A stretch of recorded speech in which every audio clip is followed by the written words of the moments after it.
it'd be appropriate to take you to an Old Testament section of Scripture and focus on just one sentence. The story that's going on in this account is very fitting to our concentration on the book of James, and on several counts, several occasions, we've really majored on the fact that we all face challenges.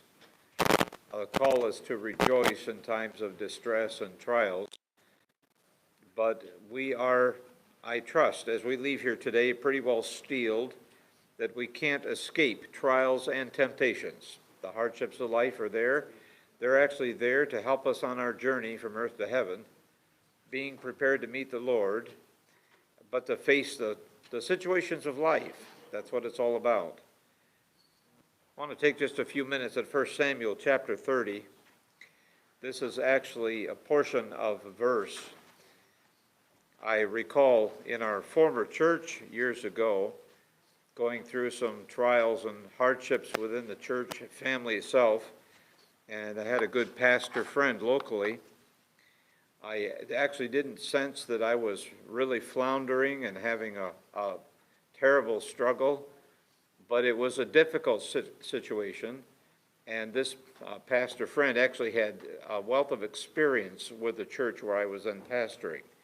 And he shared a verse with me just in passing as a means of encouragement. It had blessed him, and he gave it to me, and I've never forgotten it since. Had many opportunities to share with other people. Today I share with you. 1 Samuel chapter 30. A little bit of the context occurs until we come within verse 30 to the particular sentence I want to share with you. Moreover, David was greatly distressed, verse 6, because the people spoke of stoning him. For all the people were embittered, each one because of his sons and his daughters.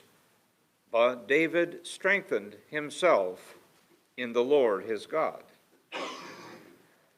Before we deal with the seeming paradox, the oxymoron, how do you strengthen yourself in the Lord?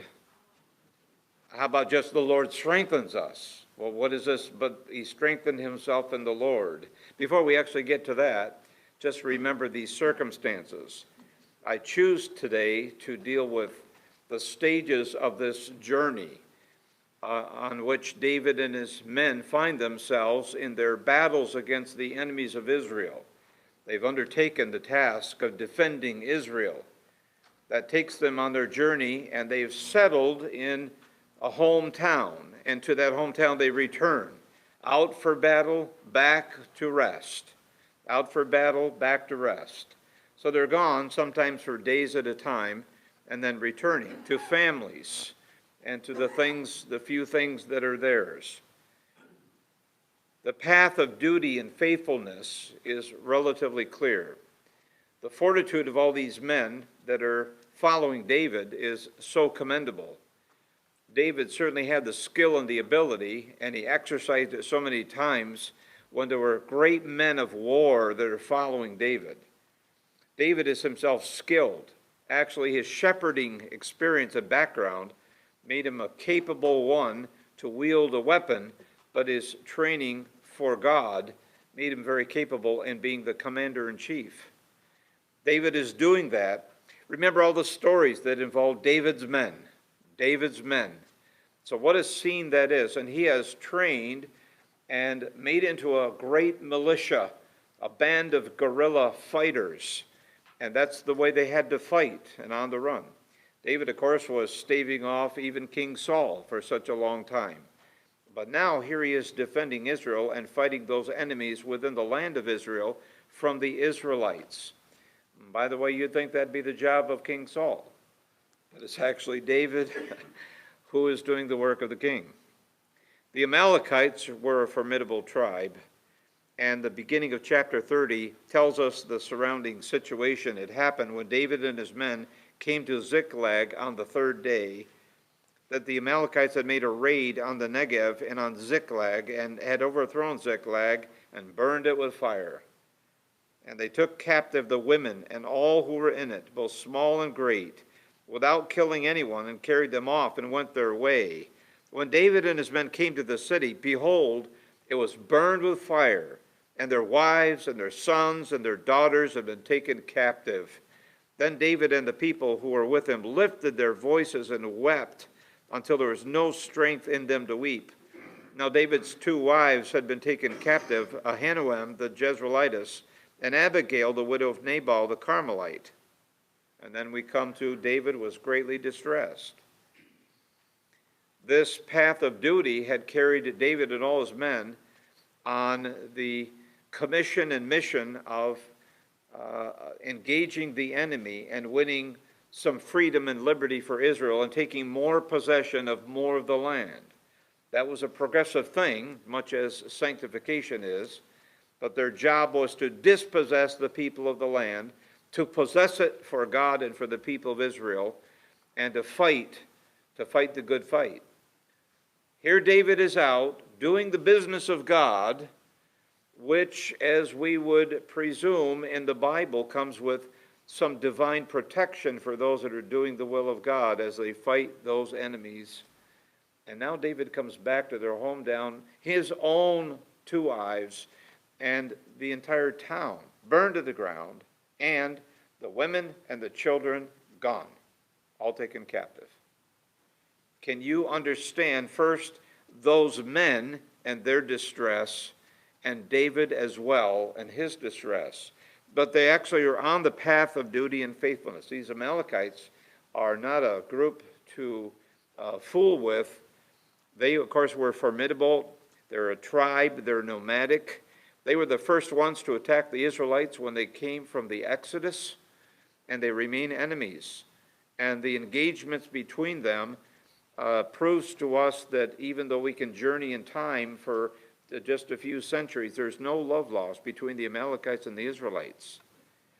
There was quite a difference between David and the Amalekites in all the fighting, but the horrendous effect of the Amalekites on the places where they marauded and pillaged is pretty well documented all through Scripture. So they're the first to attack Israel. The fighting continues, and just previous to this story, Saul is reminded of his responsibility to drive out, to utterly destroy, to get rid of those Amalekites. And the Bible specifically states, but Saul disobeyed the Lord. So we've got a lot of factors coming in here. There is the quandary of why are we doing the Lord's will, come home and our families are gone, and everything we own has disappeared or been burned. And after all, wasn't Saul supposed to get rid of these people? And he didn't, and we're paying for his sin. All the confusion that enters in here. And so, if there's a problem on the team, fire the manager. David, and they were talking of stoning David. So they were all distressed. They wept until they could weep no more. David too. And what is he going to do? There is such a rapid descent to despair. There's a journey of fidelity and duty that all Christians are required to follow the Lord, to do the right thing. And yet the bumps in the road and the upsets of the apple cart and the twists and turns in what we would have expected, the sudden and perhaps not even deserved problems and complications and trials that we all face. But you'll have to admit, this is not a small one. What these men are facing with the loss of their families and everything they've got, and they're gone. They're gone. And instead of turning against God, and it's really hard to demand an audience with God and get one. Now, there are some people in Scripture that attempted to do that, like Elijah, just demanding, I demand an audience. Job said, I need a meeting with you. And remember how those turned out. So if you can't resist God, if you can't call for a meeting, if you know that's probably futile and it might even go worse for you, then let's stone the commander. So here's David. Does it surprise you that the Bible records that David is very, very distressed? The word greatly distressed actually is akin to a word for narrow. And we use the phrase in some cases, I think it's going out of vogue somewhat, but being in a tight place. That's actually a paraphrase of idiomatically what this is saying. This is a tight, restrained place. Which way can he turn? Where can he go? What can David do? His own men are talking. There's rumbling and rumors. This is in the town of Ziklag, their hometown, their base, where their families are, where there's refuge and peace and comfort. And they're saying, let's stone David. What shall David do? We almost could entitle this, When Nothing Else Can Go Wrong. But he's at the bottom. He's in the pits of despair. I would dare say that's not a long ways away from where we could be. Situations can easily rob us of spiritual development and goals and solidarity, and before very long, we're worried. We're wondering, we're floundering, we're in a tight space. We can try to look left, or we can try to look right, but we actually don't know, where do we turn? What do we do? That's exactly what this story is about. And I think the descent to despair is very rapid. Remember that within the Old Testament law, there were quite a few regulations and specific precepts, principles, and methods to follow. Some things you can expect, some things God expects with the military. For example, back in Deuteronomy 24, when a man marries a wife, then he ought to have a year for this dedication of their marriage to the Lord, a year free from military responsibility. So he's on leave for the first year. There are quite a few regulations like that. There also was in the Old Testament the presumption and the promise from God that when you fight my battles, I will be with you. That's what they were doing. And they come home. What happened? Where was God when we were out doing business for him? And you know what? In ministry, there are occasions like that too. And there are some who, even with children and with the family situation, with the trials that come along, and we believe and we are doing the business of God, and yet we're not exempt from trials and tribulations as well. And I guess David wasn't. So here he is really down at the bottom. I would define what David is facing in verse 6 as a crisis of confidence. Crisis of confidence, we might say, in leadership, but actually that's not it exactly. It's just plain crisis of confidence. The people's confidence in David and the people's confidence in God and David's confidence in God. A lot of things end up being shaken once we're moved down that path just a little ways. When the ground starts to rumble, you reach for the wall and for something to hold on to, and you can believe that the ground is shaking big time in David's situation here. David's men blamed God. At least they're ready to take it out on David. We can see that, but they can't really get at God, so we'll go for the nearest person who's above our pay grade. That's David. And David's response, he even lost confidence in himself. He has nowhere to turn, doesn't know what to do. But this also provides for us, thirdly, the way out. So there's a path of duty in following God, as these men were doing in David, but there is a rapid descent in times of trouble. Things can go south in a real hurry. It can be gradual, but it can be precipitous and very quick. But on their way home, a 3-day journey, 50 to 60 miles from where the army was to returning to Ziklag, that's a 3-day journey, and they're really hoofing it. They're moving along. You would be too if you'd been away from home that long and wanted to get back to your wife and your family. They're on their way home with not a clue what awaits them when they get back to Ziklag. Can you even imagine coming over the last little brow, seeing the smoke still coming up, and then entering the town, and no one and nothing is there? What an unexpected turn of events that we have. And the loss of confidence shakes David even to the core. But the way up and out is pretty interesting. Now I want to pause really quickly for a really short Hebrew lesson. Oh, you're saying, oh, I was hoping we'd get to that. The verbal system in Hebrew is very not only interesting, but it's vital to understand the Old Testament. There are just over 23,000 verses. And in the Old Testament, there are almost 72,000 verbs. So that means on average, there are approximately 3 verbs in every verse. And if you don't understand the verb tenses and the verb system, the verb stems, what they all signify. So we would talk in terms of present, past, future, and so on. And it's more than that, although most of us are not grammarians, even in the English language. But there are 7 particular verb stems in the Hebrew language. It begins with the kal stem. The kal is the simple, I broke.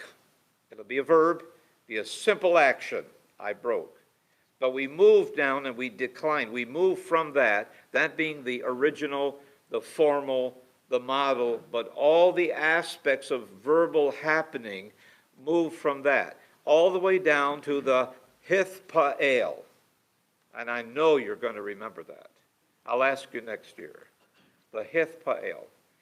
Well, other things that are moving parts within the verbal system would include, so what kind of activity is it?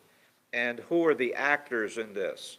So again, in the Hebrew language, these verbal stems will communicate active, which is I did something to something else. So I am the subject, and the verb relays what I did upon another object. But the reverse of that we would call passive. Something was done to me. So I might be in the storyline, but I'm actually the recipient. And so the was done is a passive sense. I'm the recipient. I'm just simply here to see what goes on and what is dished out to me.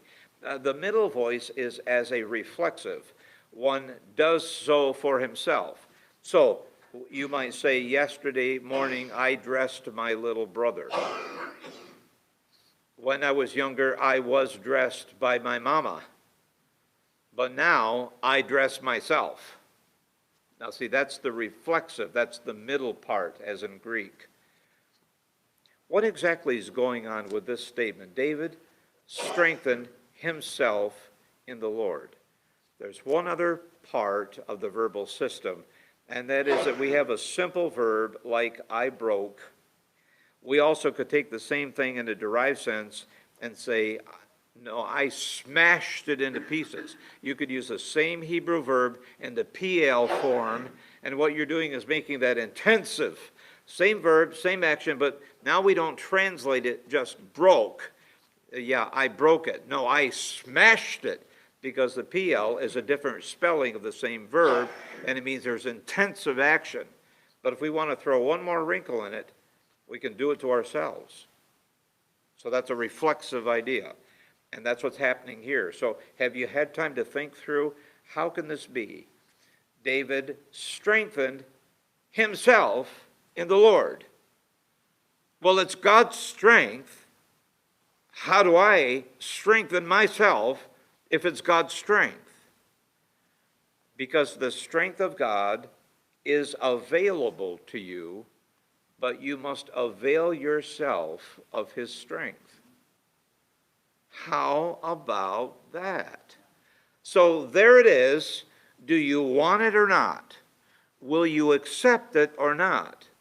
Paul's lesson, 2 Corinthians 12.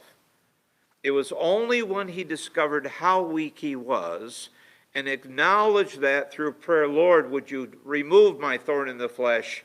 And then the final answer from God, obviously 3 times, a sufficient number. And Paul finally came to the realization, this must be the will of God. And when he finally acknowledged and accepted, I am so weak, that he finally discovered God is so strong. And God's been strong all the time, but it didn't do Paul any good until he finally claimed the strength of God as his own. It translated into that. David knew how strong God is, and God's strength is there, but only when he accepts and acknowledges and makes this his own does it take effect. Oh, there are actually so many spiritual values that fall in that same category. It's all there all the time. It's just that we're not in the right position to be saying to God, I really need this in my life. I need your patience, your strength, your truth. It's all there, but will we accept it and appropriate it in our lives? The way out is quite incredible. The story isn't quite over, even though we come to understand through David's realization of all that's going on. He strengthened himself in the Lord his God. What a stark contrast from what came right before.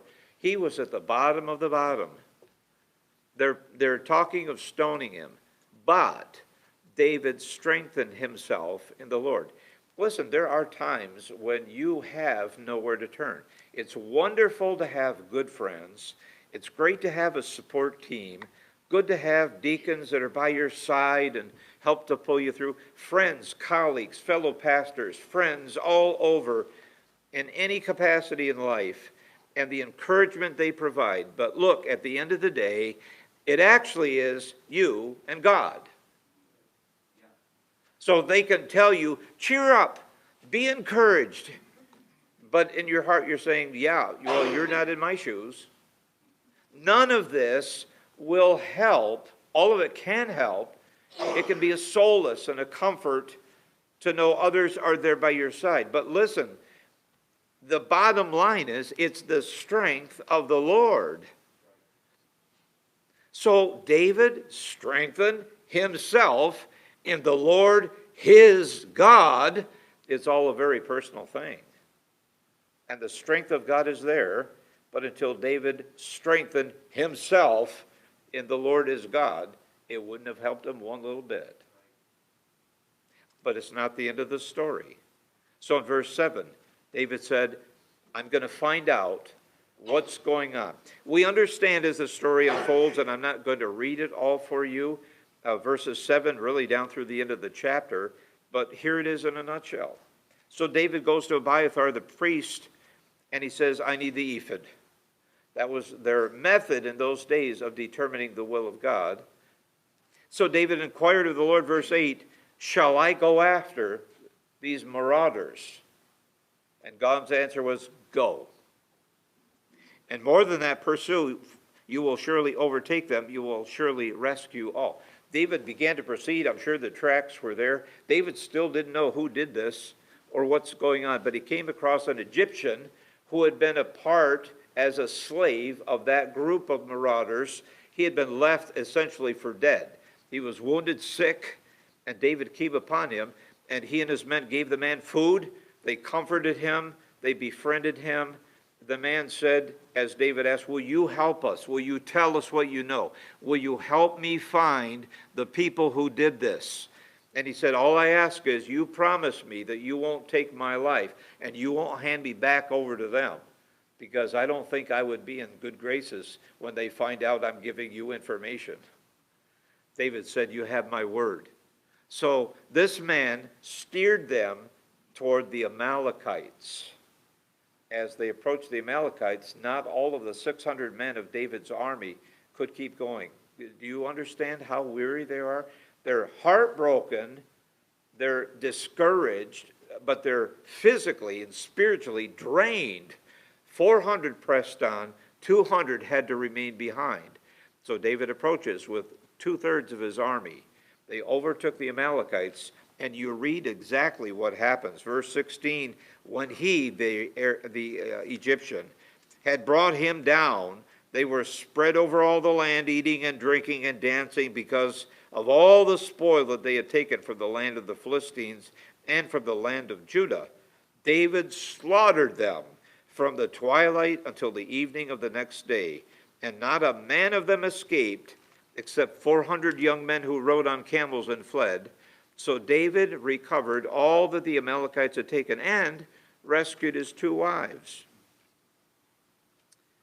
Now, it's rather interesting because the clue in the story was already in place, buried back at verse 3. Somewhat unusual, but David doesn't know this, but the storyteller of 1 Samuel is privy to this information. What information? Verse 2, these Amalekites took captive the women and all who were in it, both small and great, without killing anyone, and carried them off. David doesn't know they're all still alive, without killing anyone. Oh, if David had known that, would not their hearts have, oh, let's saddle up right now. Put on your 6-gun. We're going after them. But they don't know that they're all alive. They just know they're all gone. Probably killed on the way, perhaps completely demolished or raped or hurt, or they're all gone. That's all David knows, but the Bible tells us, here's the clue, because we know the end of the story. They're all still alive. And now when you read the end of this, when David slaughters them all till evening, verse 18, David recovered all the Amalekites had taken, rescued 2 of his 2 wives, but nothing of theirs was missing. Not one item. That would cover things and people. Whether small or great, sons or daughters, spoil or anything these Amalekites had taken. It's all intact. Everything. Families, children, wives, they're all alive. But oh, if you'd backtracked, wow, look at what's going on. These men are going to stone David, and he's at the end of himself, and Lord, what shall I do? And he strengthened himself in the Lord. And the next thing is resolved to be purposeful. All right, well, sitting here won't do us any good. Get that ephod. We're going to find out what God says. Oh, the paralysis that can come from discouragement and depression. Have you had a twinge of that, or a good healthy dose of being discouraged? And what does it do to your soul? It just erodes it and eats it away. It takes away purpose and a sense of direction. What do we need to do? Strengthen ourselves in the Lord. Wow, when David did that, and look what happened. God was able to prove his faithfulness. Everyone was alive. The Israelites won the victory, and God was glorified. Tough road to follow to get there, but it was worth it. I challenge you today. We leave here today with I trust, a greater sense of all that we have come to realize and appreciate and love about the book of James. Certainly it's a book of suffering and trials. There are those things caused by our own sinful desires. There are problems we face that we didn't bring on ourselves. But whatever the case is, God wants to have the glory. And he can do that if we respond the right way. Obviously, to just bury himself, sit down and wait for the stones to start flying, that would not have helped David or Israel, would it? But David strengthened himself in the Lord, and he got up, and he began to find the will of God, and he took out after them. He pursued, he followed, he overtook, and he killed them all, and they got everyone and everything back. Wow, truth is better than fiction. How do you come up with a story like that? But that's our God. So will you determine that in times of discouragement, when things are not all going the right way, strengthen yourself in the Lord? Great to have friends, great to have supportive family, great to have a lot of things, but there's one thing you cannot do without: the strength of the Lord. But you'll have to avail yourself of that. And if you simply sit, twiddle your thumbs and say, woe is me, I don't know what I'm going to do, nothing will happen. How about you get up, be strong in the Lord, trust that he's the strength. You're the weakness, he's the strength. Don't worry about that. He's got it all figured out. Rest in his strength. May God help you to be strong in the Lord.